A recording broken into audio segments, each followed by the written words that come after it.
অনুষ্ঠান অন্তৰা সজাই আপোনাৰ কাষত এয়া প্ৰিয়াংকী। প্ৰিয় শ্ৰোতা, আজি বুধবাৰ, গতিকে অনুমানটো কৰিছেই যে এগৰাকী নতুন শ্ৰোতাক আজি আপোনালোকৰ সৈতে চিনাকি কৰাই দিম। তেন্তে আহক প্ৰিয় শ্ৰোতা, পলম নকৰো, অনুষ্ঠানৰ মাজলৈ যাওঁ।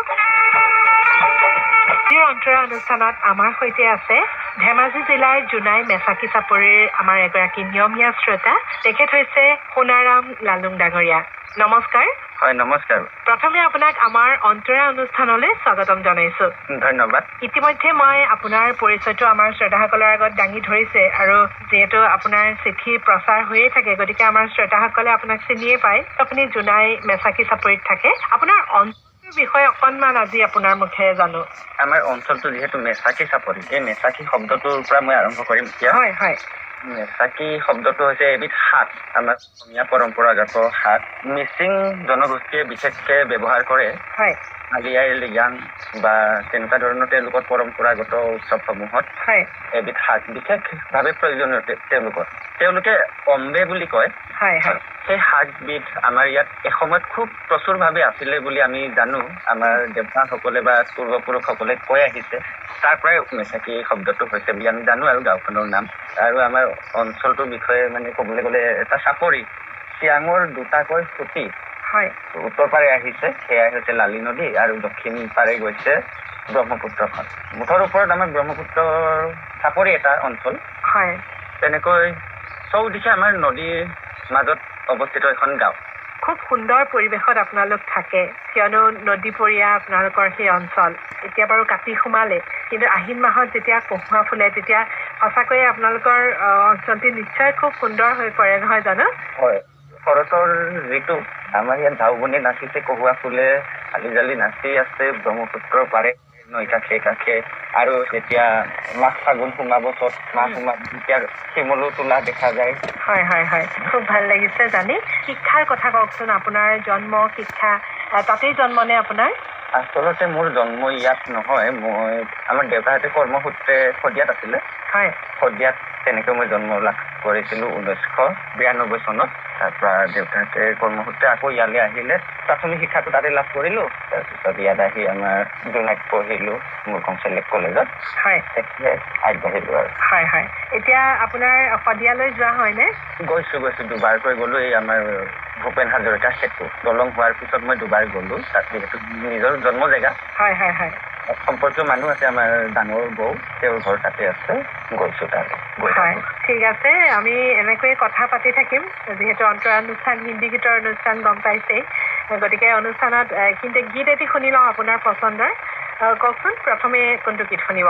আমাৰ ডাঙৰ দাদা এখন খুব প্ৰিয় বোলছবি, আমাৰ সৰুতে কান্ধত তুলি নিছিলে ছবিখন দেখুৱাবলৈ আমাৰ ডাঙৰ দাদাই শদিয়াত থাকোতে। মোৰ এতিয়াও মনত পৰে, তেওঁৰ নামটোও মই উল্লেখ কৰিব লাগিব এতিয়া, চিয়ন লালুং। এই বোলছবিখনৰে এটা গীত এতিয়া শুনিব বিচাৰো মই। জান তেৰে নাম বোলছবিখনৰ ফাৰ্ষ্ট টাইম দেখা তুমি হাম খো গয়া, ছেকেণ্ড টাইম মে লভ হৈ গয়া। ঠিক আছে, আমি তেন্তে আপোনাৰ এই পচন্দৰ গীতটি এইখিনিতে শুনি লওঁ। टाइम देखा तुम्हें हम खो गया, सेकंड टाइम में लव हो गया, फर्स्ट टाइम देखा तुम्हें हम खो गया। আপুনি জান তেৰে নাম বোলছবিখনৰ গীতটি শুনাৰ আগতে কৈছিলে যে এই বোলছবিখন চাবলৈ যাওঁতে আপোনাৰ কিছু স্মৰণীয় কথা আছে। কওকচোন অকণমান, আমিও যদি জানিব পাৰোঁ ভাল লাগিব। বোলছবিখনৰ ঠিক কাহিনী ভাগ মোৰ এতিয়া মনত নাই।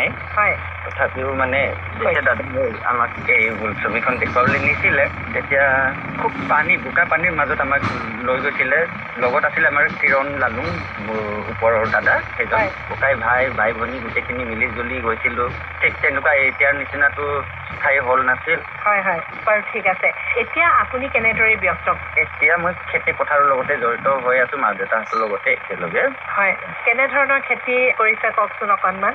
বিশেষকৈ মেচাকি চাপৰিত এতিয়া ধান খেতিটোৱে প্ৰধান খেতি। শাক পাচলিৰ খেতি কৰা হয়, ঠিক ব্যৱসায় ভিত্তিক নহলেও নিজৰ চলিবৰ বাবে ইটো সিটো কেইপদমান বস্তু বিক্ৰী কৰা হয়। যথেষ্ট পৰিমাণে উৎপাদন হয় কাৰণ আমাৰ ইয়াত পলসুৱা মাটি হয় এটা গৌৰৱ কৰোঁ আমাৰ ইয়াত কীটনাশক দ্ৰব্য বা তেনেকুৱা ৰাসায়নিক একো ব্যৱহাৰ নকৰাকৈয়ে তাৰমানে সুন্দৰভাৱে হয় নহয় জানো হয় হয় হয় খেতিৰ সময়ছোৱাত কেতিয়াবা পানীয়ে অসুবিধাত পেলায় নেকি নদীখন যিহেতু কাষতে আছে হয় যিহেতু আমাৰ এইটো ব্ৰহ্মপুত্ৰৰ চাপৰি আৰু চৌদিশে নদী আছে বুলি মই অলপ আগত উল্লেখ কৰি আহিছোঁ গতিকে আমাৰ ইয়াত বানপানীটো 3বাৰলৈকে হয় প্ৰতি বছৰে আৰু যদিহে বানপানী নহয় তেতিয়াহ'লে আমি ক'ব বিচাৰোঁ যে পৃথিৱীখন কিবা প্ৰাকৃতিকভাৱে উলটি গ'ল নেকি গতিকে বানপানী হ'ব লাগিব আমি বানপানীৰ সৈতে সৰুৰ পৰা দেখি আহিছোঁ বানপানী হ'বই লাগিব হয় হয় হয় আপুনি যিহেতু শদিয়াত ডাঙৰ হৈছিল তাতে আপোনাৰ জন্ম আৰু শিক্ষাও লৈছিল তাতে গতিকে এই শদিয়াৰ যিটো পৰিৱেশ আৰু আপোনাৰ মেছাকি চাপৰিৰ যি পৰিৱেশ অকণমান কওকচোন কেনেকুৱা পাৰ্থক্য দেখিছে আপুনি পাৰ্থক্য বহুখিনি আছে তাত যিহেতু আমি শদিয়াত আছিলোঁ তাত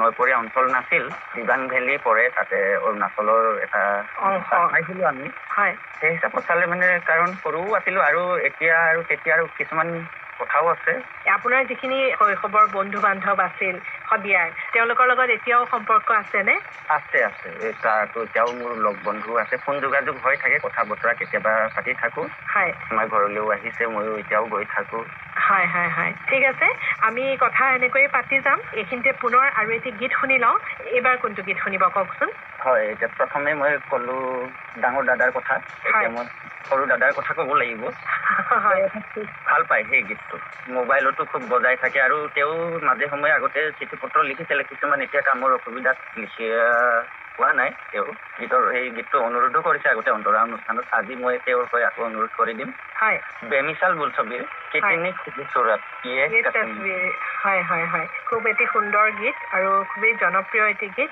লতা মংগেশকাৰ আৰু কিশোৰ কুমাৰৰ কণ্ঠৰ আমি তেন্তে গীতটি শুনি লওঁ कितनी खूबसूरत ये तस्वीर है লিখিবলৈ আৰম্ভ কৰিলোঁ সেইটো কৈ ল'ব লাগিব মই হয় হয় নিশ্চয় ৰেডিঅ' শুনাবলৈ শিকালে ডাঙৰ দাদা চিয়ন লালুঙে হয় পত্ৰ লিখিবলৈ শিকালে কিন্তু মোৰ মায়ে যেতিয়া নেকি ডাক পখিলি বা তেনেকুৱা ধৰণৰ যৌৱানী অনুষ্ঠান ডাকঘৰ তেতিয়া অন্তৰা নামটো আগতে বেলেগ আছিলে যে আপোনাৰ গানৰ আগত আছিলে মনোৰঞ্জন বুলি মায়ে কৈছিলে ডাক পখিলি ডাকঘৰ অনুষ্ঠানটো শুনোতে কৈছিলে তই পাৰিবি নাই দেখিছ নাই বেলেগে যে ইমান ধুনীয়া ধুনীয়া চিঠি লিখে তইও পাৰিব লাগিব চিঠি লিখিবলৈ তেতিয়া মোক উৎসাহ প্ৰেৰণা তেনেকে মায়ে দিছিলে মোৰো মনটো আগবাঢ়ি গ'ল সেইমতে মই আজিলৈকে চিঠি পত্ৰ লিখিবলৈ হয় হয় হয় খুব ভাল লাগিছে আপোনাক মায়ে ইমান সুন্দৰকৈ প্ৰেৰণা যোগালে আৰু আজিও আপুনি এনেকৈ চিঠি পত্ৰ লিখি আছে আমালৈ ঠিক আছে আমি কথা এনেকৈয়ে পাতি যাম এইখিনিতে পুনৰ আৰু এটি গীত শুনি লওঁ এইবাৰ কোনটো গীত শুনিব কওক ৰামতেৰী গংগা মেইলি বোলছবিখনৰ এটা গীত শুনাই দিব যিকোনো এই গীতটো মই আমাৰ ঘৰৰ কাষৰ বাবুদৈ মাৰি তেওঁৰ অনুৰোধ মৰ্মে গীতটো বজাবলৈ অনুৰোধ কৰিছোঁ আমি তেন্তে গীতটি শুনি লওঁ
মাজলৈ আহিছো আৰু আপুনি আপোনাৰ কথা অকবি বুলি কয় তাৰ অকণমান আঁৰৰ কথাখিনি কওক যেতিয়া নেকি মই কবিতা লিখিবলৈ আৰম্ভ কৰিছিলোঁ 2020 চনৰ পৰা বৰ বেছি দিনৰ নহয় কিছুমান স্কুলৰ বছৰিকা আলোচনী মই প্ৰথম লিখিছিলোঁ অসমীয়া আই বুলি তাত প্ৰকাশ পাইছিলে তেতিয়াৰ পৰা মনটো বাঢ়ি গ'ল আৰু আমাৰ তীৰ্থ বুজেল ছাৰ আছিলে এজন ছাৰ তেওঁ বহুতো দিহা পৰামৰ্শ দিছিল তেওঁ বিজ্ঞান শিক্ষক আছিলে তেওঁ শিকাইছিলে কিছুমান নিজে অকবি মই সেইকাৰণে ক'ব বিচাৰোঁ ঠিক কবিতা বুলি নহয়, কিছুমান মনৰ ভাৱ যিখিনি প্ৰকাশ কৰি পত্ৰিকা বা তেনেকুৱা আলোচনীত লিখি আহিছোঁ, কবিতা হিচাপে মই নাভাবোঁ। কাৰণ মোৰ শব্দবোৰ বাক্যবোৰ একেবাৰে স্বাভাৱিক গাঁৱলীয়া ভাষা। সেইকাৰণে মই অকবি বুলি পৰিচয় দিবলৈ বিচাৰোঁ। সেইটো আচলতে ছদ্ম নাম মই বনাই লৈছোঁ। হয় কবি বুলি নহয় বা তেনেকুৱা ধৰণৰ লেখক হিচাপে মই কেতিয়াও নাভাবোঁ। আৰু প্ৰথম আখৰটো হৈছে আমাৰ অসমীয়া শব্দৰ অটোৱে প্ৰথমতে আহে, অসমীয়া বুলি ক'লে সেইটো ফালৰ পৰা মই আনিছোঁ। হয় অসম বুলি ক'লে অটোৱে আহিব। গতিকে অসমক ভাল পাওঁ, অসমীয়া জাতিটোক ভাল পাওঁ, নিজেও অসমীয়া হিচাপে পৰিচয় দি ভাল পাওঁ। হয় ঠিক তেনেকে কবিতাৰ জগতখনতো অকবি হিচাপে মই ভাল পাওঁ। হয় হয় হয় প্ৰবন্ধও লিখিছোঁ, গান্ধীজীৰ বিষয়ে লিখিছোঁ অকণমান, আৰু শংকৰদেৱৰ কীৰ্তন পুথিৰ ওপৰত অকণমান লিখিছিলোঁ এবাৰ। হয় হয় এটি সুন্দৰ পৰিৱেশৰ মাজত আপুনি আছে। যেতিয়া লেখা মেলা কৰে তেতিয়া আপুনি তেনে কোনো মানে বিশেষ স্থানলৈ গৈ নিজৰ ভাৱখিনি প্ৰকাশ কৰিব পৰাকৈ ওলাই যায় নে ঘৰত বহিয়ে আপুনি লেখা মেলা কৰে? যিহেতু আমি খেতি পথাৰৰ লগত জড়িত, কেতিয়াবা হাল বাই থাকোঁ, নাঙলৰ মুঠিত ধৰি থাকোঁ, তেতিয়াই আহে।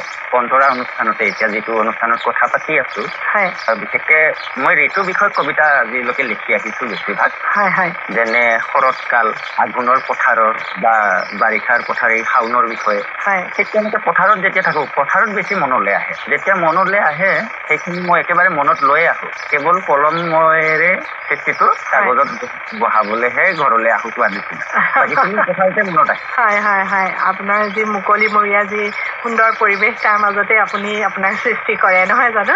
আপোনাৰ কবিতাৰ কথা আমি শুনি আছোঁ, কিন্তু এইখিনিতে যদি কবিতা এফাঁকি শুনাই আমাক ভাল লাগিব।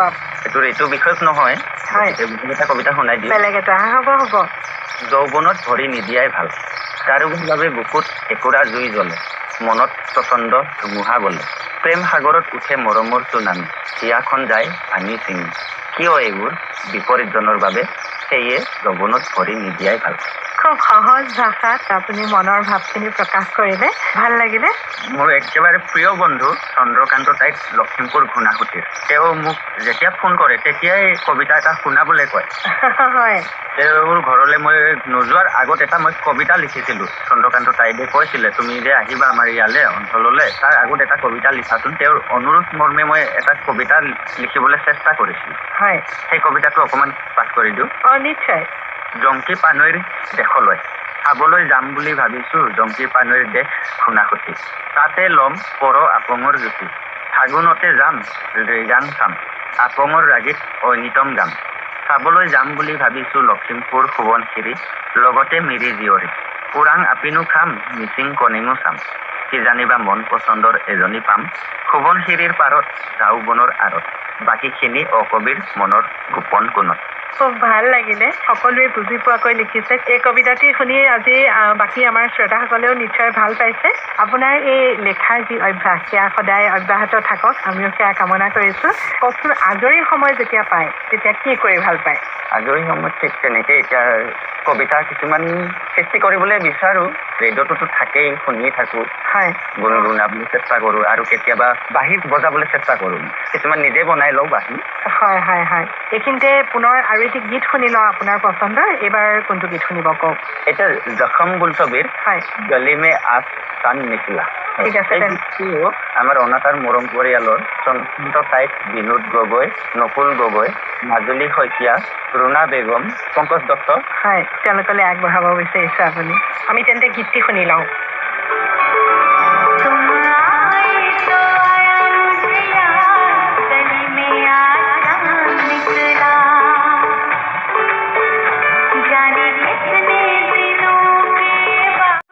আৰু এইবাৰ জানিব খুজিছোঁ আপোনালোকৰ সাংস্কৃতিক যিটো দিশ, মানে আপোনালোকৰ অঞ্চলটোত, সেই সম্পৰ্কে অকণমান জনাবচোন। হয়, আমাৰ ইয়াত যিহেতু বেছিভাগ বড়ো সম্প্ৰদায়ৰ জনসংখ্যাটো বেছি, হয় নিজেও গৌৰৱ কৰোঁ। আমাৰ উত্তৰে, দক্ষিণে, পশ্চিমে, পূবে গোটেইখিনি এটা সাংমিশ্ৰণিক আমাৰ জাতি জনগোষ্ঠী বুলি ক'ব লাগিব। আমাৰ মেচাকি চাপৰি অঞ্চল, তাৰে ভিতৰত আমি এপাচি শাকত এটা জালুকৰ দৰে এঘৰে লালুং মানুহ আছোঁ ইয়াত। মই গৌৰৱ কৰোঁ, কিয় নেকি তেওঁলোকৰ লগত আমাক মৰমেৰে ৰাখিছে, হয় আৰু আমিও ঠিক তেনেকে চলিব পাৰিছো ৰাজহুৱাকৈ ইয়াত কোচ ৰাজবংশী আছে মিচিং জনগোষ্ঠী আছে জাতি তেনেকে ৰাভা আছে সূত্ৰধৰ আছে গোটেইখিনিৰ লগত আমি মিলি জুলি আছো এনেকৈ আপোনালোকৰ সম্পৰ্কবোৰ খুব সুন্দৰভাৱে চলি থাকক অব্যাহত থাকক আমি তাকে কামনা কৰিছো আৰু আপোনালোকৰ স্কুল কলেজ যিবিলাক আছে ওচৰত তালৈ ল'ৰা ছোৱালীখিনি যাব পৰাকৈ যাতায়াতৰ সুবিধা কেনেকুৱা প্ৰধান যাতায়াত ব্যৱস্থা হৈছে আমাৰ ইয়াত নাও হয় কলো নহয় চৌদিশে যে নদী আছে আমাৰ এতিয়া তেওঁলোকে আমি নাযাওঁ মুঠতে নাও লাগিব হয় এতিয়া আমাৰ ইয়াত উচ্চ শিক্ষাৰ ব্যৱস্থা নাই প্ৰাথমিক শিক্ষা মাধ্যমিক শিক্ষাখিনিলৈকে আছে হয় উচ্চ শিক্ষাৰ বাবে আমি সিপাৰলৈ যাবই লাগিব আৰু যদিও মই জোনাই বাসিন্দা মই তথাপিও জোনাইলৈ যাবলৈ হ'লে অফিচ কাছাৰী তেনেকুৱা পঢ়া শুনাৰ বিষয়ে যাবলৈ হ'লে নাৱেৰে যাব লাগিব আমি গাড়ী মটৰ তেনেকুৱা ব্যৱস্থা নাই ইঞ্জিন বুলি ক'লে ট্ৰেক্টৰ কেইখনমান সোমাইছে আঙুলি মূৰত হিচাপ কৰিব পৰাকে আৰু এইখিনিতে মই এটা কথা উল্লেখ কৰিব লাগিব যে আমাৰ ইয়াত পোহৰৰ ব্যৱস্থাটো আজিলৈকে বিজুলী বাতিৰ তেনেকুৱা ব্যৱস্থা হোৱা নাই এই বিজুলী বাতি হৈছে যদিও আমাৰ চলাৰ চিষ্টেম বেছি কালি পৰহি আজি 5 বছৰীয়া 7 বছৰীয়া ল'ৰাও চিনি পাব চাকিটো বেছি দিন হোৱা নাই আমাৰ ইয়াত চাকি লেম্প তেনেকুৱা হেৰাই যোৱা বস্তুটো পৰম্পৰাগত বস্তুবোৰে তেনেকে চলি আছে হয় হয় হয় আপোনাৰ অঞ্চলটিৰ বিষয়ে বিশেষভাৱে জানি খুব ভাল লাগিলে গম পাইছে যিহেতু আমাৰ অনুষ্ঠানৰ সময়ো লাহে লাহে কমি আহিছে গতিকে আমি অনুষ্ঠানো সামৰিব লাগিব কিন্তু অনুষ্ঠান সামৰাৰ আগতে আপুনি আমাৰ শ্ৰোতাসকললৈ আৰু কিবা ক'ব নেকি হয় শ্ৰোতাসকলক এইটোৱে মই অনুৰোধ জনাম ৰেডিঅ' শুনক ৰেডিঅ'ৰ লগত যোগাযোগ ৰাখক ৰেডিঅ' এটা জ্ঞানৰ ভঁৰাল বুলি ক'ম সিমানে অনুৰোধ জনাম ঠিক আছে বৰ ভাল লাগিলে আজি আপোনাৰ সৈতে কথা পাতি কওকচোন অনুষ্ঠানৰ শেষত আপুনি কাৰ গীত শুনিব বিচাৰিছে ৰতি বোলছবিৰ গোৰে ৰং পে না ইতনা গুমান কৰ ঠিক আছে তেন্তে আমি আপোনাৰ এই পচন্দৰ গীতটি শুনাম गोरे रंग पे न इतना गुमान कर गोरा रंग 2 दिन में ढल जाएगा गोरे रंग पे न इतना गुमान कर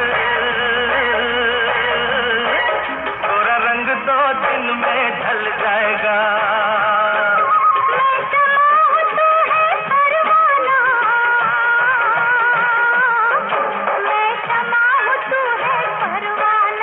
শ্ৰোতা আজিৰ অন্তৰা অনুষ্ঠানত আমাৰ সৈতে আছিল ধেমাজি জিলাৰ জোনাই মেচাকি চাপৰিৰ এগৰাকী নিয়মীয়া শ্ৰোতা সোণাৰাম লালুং ডাঙৰীয়া আজি তেখেতৰ সৈতে অন্তৰা অনুষ্ঠানত কথা পাতিলোঁ আৰু তেখেতৰ অঞ্চলটিৰ বিষয়েও বহু কথা জানিলোঁ আৰু তেখেতৰ পচন্দৰ কেইটামান সুন্দৰ সুন্দৰ গীতো শুনিলোঁ পিছে আজিলৈ যিহেতু আমাৰ অনুষ্ঠান সামৰিবৰ সময় হ'ল গতিকে তেখেতৰ পচন্দৰ ৰতি উৎসৱৰ এই গীতটিৰেই আজিৰ অন্তৰা অনুষ্ঠানৰ পৰা প্ৰিয়াংকীয়ে মানতে বিদায় লৈছোঁ পুনৰ লগ পাম নমস্কাৰ हो रूप मिट जाता है ये प्यार